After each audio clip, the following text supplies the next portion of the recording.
The wind howled like an old dog outside the thin windows of the roadside motel. Snow had turned the parking lot into a quiet, frozen field, broken only by tire tracks and the occasional blinking hazard lights of stranded drivers. Nancy zipped her coat higher as she stepped into the lobby. It smelled faintly of burned coffee and cleaning fluid, a scent she'd come to know too well in years of business trips and small-town training seminars. She hadn't planned to stop here, but Route 35 had vanished under a whiteout 30 miles back, and the state troopers were waving people off the road like leaves in a storm. She hadn't argued. At 52, Nancy had learned to stop fighting what couldn't be pushed through. Room key in hand, she passed the cracked soda machine and slid into her room with the mechanical click of a metal latch. It was quiet. Not peaceful, just quiet. She set her bag down, kicked off her boots, and sat on the edge of the bed with her hands resting in her lap. Half an hour passed before she wandered down to the diner attached to the lobby. The waitress, a tired girl with pink nails and a name tag that read Amber, poured her coffee without asking and nodded toward the only other customer still there, a man sitting alone by the window. He looked up just briefly. Middle-aged. Strong jawline softened by time. A little rough around the edges. His flannel shirt hung open over a thermal tee, and a paperback rested face down on the table like he'd given up on it. He didn't smile, just nodded like two strangers might on a ferry or in a waiting room. Nancy sat 2 booths over, her hands wrapped around the coffee cup like it could warm more than her fingers. She hadn't spoken to anyone all day, not really. Just quick phone calls, terse emails, a string of meeting notes she didn't care to review anymore. The silence had started to press in. Long haul ahead of you? His voice carried easily, casual but not intrusive. She looked up, caught off guard. Supposed to make it to Cedar Rapids tonight. Guess I'm not. Same. Got stuck coming down from Sioux Falls. He gestured vaguely with his coffee. Snow had other plans. They talked. Not much at first. Names didn't come up. Just places they'd been, weather patterns, the mystery meat on the menu. She learned he was a driver, independent, no big rig tonight, just a borrowed company truck and a tight schedule that didn't matter now. He had a voice that didn't rush, one of those deep Midwestern voices that made even bad jokes sound like stories worth hearing. She told him about her work. Not in detail, but enough. Coordination, people, calls, numbers. It sounded small and distant when she said it out loud. He didn't press for more. He just listened like it mattered. Time slipped. The waitress had disappeared. The snow had thickened outside the windows, and inside the booth, their laughter came easier. Not loud, just the quiet kind that makes you feel less alone. When she finally stood to leave, she hesitated at the door. He was still sitting, eyes on her like he wasn't sure if he should say something. "You staying upstairs?" she asked low. He nodded once. The hallway upstairs smelled like old carpets and heat. Their rooms were 3 doors apart. She stopped in front of hers. Fished for the key. Didn't open it. He didn't speak. She looked at him, then stepped back. Just a fraction. Enough. And that night, without names, without history, they crossed the narrow space between what was safe and what was real. No promises were made. No future was discussed. It was quiet and slow and surprising. By morning, they dressed in silence. She didn't ask where he was headed. He didn't ask what her next meeting was. They just nodded like they'd met on a ferry or in a waiting room. By the time she walked out of the lobby, the snowplows had come through. The road was open again. She started the engine. Warm air hummed through the vents. And she didn't look back. The morning light spilled through the frosted windows of the office like a quiet warning. Nancy hung her coat by the break room door and smoothed down the sleeves of her cardigan. The scent of overbrewed coffee mixed with the hum of early-day emails. She had her routine settle in, open the dashboard, check the customer flow metrics. But today something was off. Voices buzzed around the corner, hushed and clipped. "From Milwaukee, I heard. Brought in last minute. Upper management's idea." Nancy walked slower than usual toward the conference room, a clipboard pressed to her chest like armor. She hadn't checked the inbox yet. Hadn't opened the calendar. Whatever it was, she wasn't ready for it. The doors were already open. People gathered in loose clusters, coffee in hand, stiff smiles on their faces, the kind worn for someone new in charge. Then she saw him, standing near the window, back half-turned, posture straight. A charcoal gray suit instead of flannel. Tablet in his hand. He didn't look nervous, just collected. Still. As if the room around him hadn't formed yet. Her feet stopped moving. It wasn't a question. That profile, the same cut of his jaw, the slight tilt of his head when he was thinking, it was him. No mistaking it. The man from the motel. The night she hadn't forgotten even once in the 2 weeks since it happened. Her breath caught before she meant it to. The clipboard shook slightly. She felt her legs falter under her. He hadn't seen her. Not yet. The office administrator clapped her hands gently and cleared her throat. Everyone, I'd like to introduce Jack Callahan. He'll be leading our region moving forward. Please welcome him. He turned. Their eyes met. Just for a breath. His expression didn't change. Not in any way that anyone else might notice. He nodded to the room with practiced calm, offered a few words, strategic goals, regional development, cross-department collaboration. Nancy barely heard them. Her heartbeat had pushed every sound underwater. He didn't look at her again. As the department heads were introduced one by one, she tried to edge behind the group, hide among bodies and titles. But the room wasn't big enough. Nancy Kramer, Customer Service Operations. He turned toward her. There was no surprise on his face, just stillness. His hand extended, professionally, perfectly timed. She reached out, her fingers colder than they should have been. His grip was light, brief, but something flickered. A pause that wasn't part of the choreography. Pleasure, he said. She nodded, mouth dry. Welcome aboard. Then it was over. His eyes passed to the next name, the next handshake. The gears of the workplace kept turning, pretending nothing had happened. Nancy stepped back into the circle of her colleagues. The air felt tight. She sat through the rest of the meeting without a single note. When it ended, she returned to her desk and stared at the screen. The numbers made no sense. The man she'd trusted enough to let in, even for just one night, had walked into her life again, with a title, a suit, and no trace of what they'd shared. He wasn't cruel. He was careful, and that somehow hurt more. By lunch, she was already building the walls, brick by invisible brick. She would stay professional. She would not ask. She would not look too long. This was her job, her space, her life. Whatever that night had meant to him, it was clearly over. But for her, it had only just begun. The days slid into one another like files in a drawer. Mornings bled into meetings, numbers into metrics, faces into blur. But for Nancy, each day sharpened around one constant. Jack Callahan. He was never unkind. That would have been easier.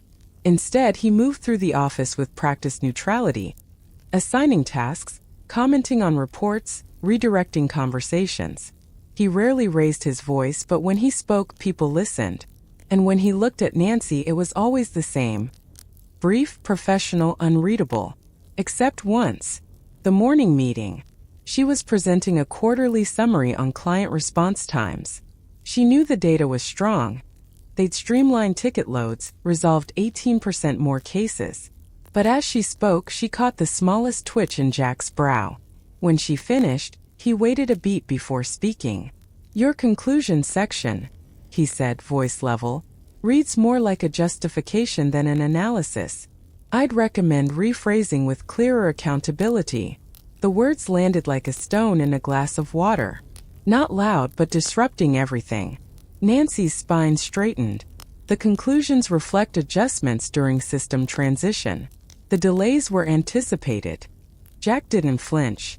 Anticipated or explained away? A few heads turned, eyes darted. She didn't look at them. Only him. If you'd prefer a version without context, she said quietly, I can rework it for pure optics. Jack's gaze held hers a moment too long. Then he nodded. Please do. That was how it started. A slow rhythm of clipped comments, over-precise feedback, and moments where silence filled more than speech. In meetings, they exchanged words that weren't quite barbs but close. She challenged when she needed to. He countered without blinking. She told herself it wasn't personal. But some nights, driving home, her hands gripped the wheel harder than necessary. On Thursday, just after the weekly cross-department sync, she lingered at her seat, closing her laptop slower than usual. The others filed out, murmuring plans and deadlines. Jack remained at the head of the table, typing into his tablet. She stood, the room now empty except for them. "You like doing that?" she asked, her voice calm even. He glanced up. "Doing what?" "Testing the limits in front of a room full of people." His hands paused over the screen. "I hold my team to high standards." "That's not new." Nancy took a breath. "There's a difference between holding someone accountable and chipping away at their footing." He sat back slightly, watching her now. "I don't chip. I expect clarity, clean work, fewer justifications, more solutions." She stepped closer, folding her arms. "You expect a lot, Jack. But maybe ask yourself, are you pushing people because they need it? Or because you need the distance?" The pause was long. Something passed in his expression, a flicker of something less guarded. But it vanished. "I don't play games here, Nancy." Her reply came softer. "Neither do I." For a moment the room held still, like the space between thunder and rain. Jack set the tablet down slowly. "I read your case notes back before I transferred. You're good. Sharp. One of the best metrics in the region. That's why I hold you to the standard I do." Her heart knocked harder than she wanted it to. "Then maybe stop treating me like a wild card." His jaw flexed. He didn't answer. She picked up her notebook, tucked it under her arm, and started for the door. At the threshold she paused. "I won't let one night make me smaller, Jack. And I won't let you pretend it didn't happen just because it's inconvenient now." Then she walked out. And for the first time since he arrived, he didn't follow. The conference room felt like a stage set for tension. Rows of chairs faced a massive screen, the kind of sterile corporate theater designed to impress visiting investors. Nancy sat at the side table, her laptop open, fingers poised over the touchpad. She could feel the thrum of nerves running under her calm surface, a current she didn't want anyone to see. Jack stood at the podium, jacket button, voice steady as he navigated through the opening slides. He had that focused, commanding presence, the kind that left little room for distraction. Each chart appeared with precision, each figure delivered without hesitation. For the first 20 minutes, everything moved like clockwork. Then slide 6 glitched. The chart stuttered on the screen, bars stretching and collapsing into nonsense symbols. Jack's hand hovered over the remote, pressing again. Nothing. The next slide loaded, but the numbers bled into each other, columns breaking apart as if the file had been corrupted midstream. A murmur rippled through the room. Jack's jaw tightened. He pressed again. Still broken. Then the screen froze. "Give us a moment," he said, voice cool but edged with steel. "Nancy, can you?" "I'm on it," she cut in, already clicking through her backup files. She had made a mirrored version of the deck the night before, habit from years of dealing with unpredictable tech. Within seconds, the correct slide bloomed on her laptop. But Jack had turned on her. "What happened to the master file?" His tone dropped low, clipped. "Was it checked? Or?" His eyes narrowed slightly. "Did you change anything?" The question hit like ice water. For a second, Nancy's pulse spiked. Around the room, a few investors shifted in their seats, sensing the friction. She met his gaze, voice even. "No changes. The file was tested 3 times. Whatever happened here, I'm fixing it." Jack's mouth tightened, but he said nothing more. She connected her laptop to the projector, bypassing the frozen screen. The clean slides appeared instantly, sharp, flawless. "Continue," she said, stepping back, her tone leaving no room for doubt. Jack hesitated, remote still in hand. The silence stretched. "Or," she added softly, "I can take it from here." Something in her voice made him pause. There was no anger, no defensiveness, just calm authority. It pulled him up short. He cleared his throat. then continued the presentation using her file. The next 20 minutes passed without a single hiccup. Nancy stayed at the side, eyes steady on the screen, as though willing the data to hold its shape. When it ended, the investors clapped politely, conversations already shifting to projections and contracts. Jack thanked them, his voice back to its measured professional cadence. When the room cleared, only the hum of the projector remained. Jack turned to her. "I shouldn't have said that," he said low. "About sabotage." Nancy closed her laptop. "You were looking for someone to blame." He didn't argue. He just looked at her as if seeing her fully for the first time. Not the quiet, competent woman at her desk, but the one who had just kept his entire presentation from imploding. "You didn't just save the slides," he said finally. "You saved me up there." She lifted her eyes to his. "I don't need thanks. I just need you to stop underestimating me." The words landed between them like a line drawn in sand. Jack nodded once slowly. "Noted." As she left the room, Nancy felt the strange, steady weight of his gaze on her back. Not challenge this time. Something closer to respect. The office had emptied out early, as it always did after a major presentation. Desks sat abandoned, monitors dim, coffee pots rinsed and drying. Outside, the wind pushed against the windows in long, hollow sighs. Inside the meeting room, the whiteboard still held the final numbers, the final slide stable now orderly. Nancy stood near the chart, absently straightening the markers in their tray. She hadn't meant to linger, but something about the quiet pulled at her. The day had been loud, filled with people and performance. This silence felt earned. Behind her, the door clicked open. She didn't turn right away. Jack stepped in, jacket over his arm, tie loosened. His footsteps slowed as he approached, and when he finally spoke, his voice was low, careful. "You always double back to tidy the markers?" She allowed herself a small smile. "Only when they've been through a battle." He stopped beside her, not too close, but close enough that she could feel the quiet between them shift. It wasn't cold now, just waiting. "I owe you," he said. "More than a thank you." Nancy met his eyes. They were tired like hers, but clearer than she'd seen in weeks. "I didn't do it for you," she replied. "I did it because the data mattered, and because I care what happens here." "I know," he said. There was a pause. Not the kind filled with tension, the kind people protect, unsure if it's safe to step forward. "I saw your name long before I walked into that motel," he said at last.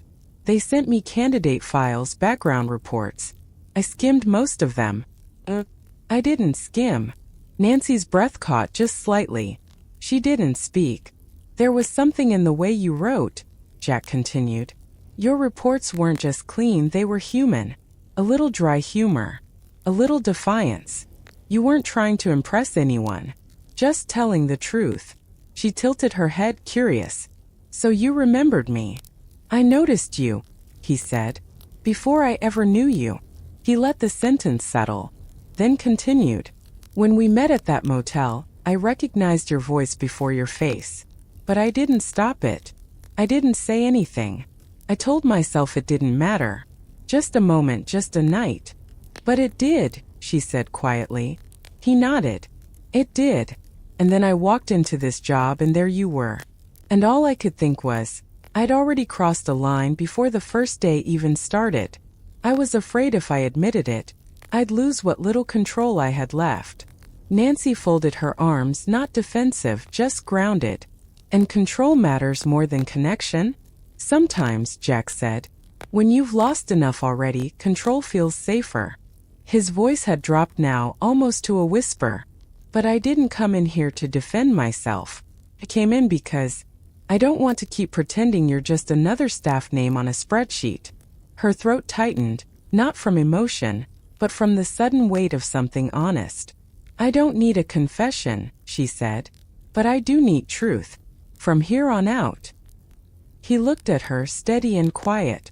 "Truth is, I was afraid of what that night meant. Still am." "Then stop being afraid," she said. "We've both been through enough. We don't get many honest things left at this age."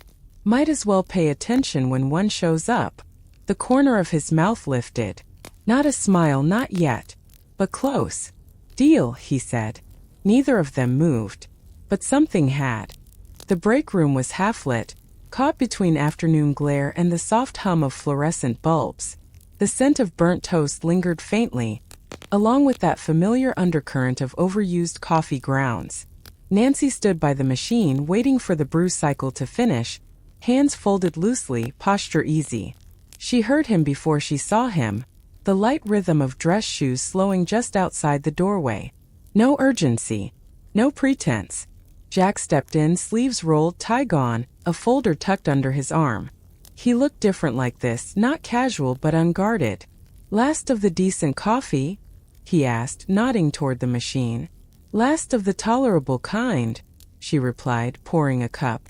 She turned, held it out. No sugar, she said. No cream. Just how you like it. His fingers brushed hers as he took the cup. Warm, steady. He leaned against the counter. Thanks. For a few beats, the silence sat easy. They sipped, the hum of the refrigerator filling in where words didn't rush to appear. This wasn't a performance. Not a confrontation. Just two people finally still. Nancy glanced toward the small window above the sink, half covered in frost, its view a blur of asphalt and power lines. She exhaled through her nose. I don't want to pretend we're strangers anymore, she said. Jack looked at her. Said nothing. She continued, calm. Not asking for fireworks. Not even asking for answers. But I'd like to know we're not hiding behind work emails and hallway nods. I'd like to try again. Not what we had that night, but what might come after. His gaze didn't waver. But something in his shoulders softened. You mean start? Here? He asked. With bad coffee and spreadsheets in the background? Her mouth lifted just slightly. Exactly here. Where it's real. Where there's room to be human. Jack took a sip, then set the cup down with deliberate care. I can do that, he said. No hiding. No pretending. She nodded. And no rescuing either. I don't need saving. Just honesty. His voice was quiet. You've got it. For a moment they just stood there. No embrace, no declarations, no perfect closure. Just two people choosing not to flinch anymore. Nancy picked up her mug, turned toward the hallway. Before leaving, she looked back. You're buying the next round, she said, a flicker of warmth in her voice. Jack smiled. As long as it's black. She disappeared down the hall. And for the first time in weeks, he didn't feel the need to follow. He just stood in the scent of bitter coffee, feeling like something broken had finally come to rest. Not fixed, not wrapped in a bow, but ready for what came next.